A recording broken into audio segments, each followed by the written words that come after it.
In this chapter, we are going to do an omelette. To make an omelette, we need these ingredients: Onion, oil, ham, tomato, 2 eggs. and sauces.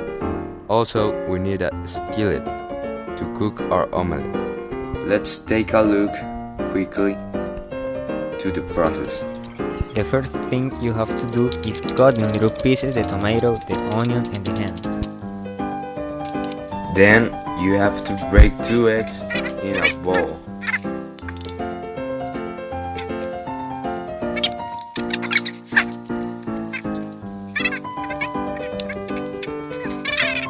Delicious, yummy. And put the pieces of the tomato, onion, and the ham in there. Then mix it all. After that, you take the oil and put some on the skillet and let it cook for a little time. Once the oil gets almost like boiling, you can take all the mix.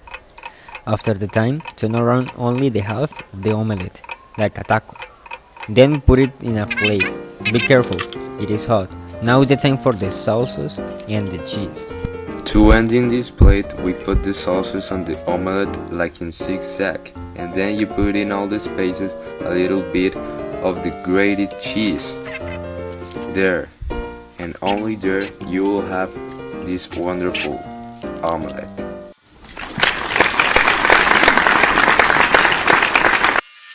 Delicious, yummy. Alright, bye bye.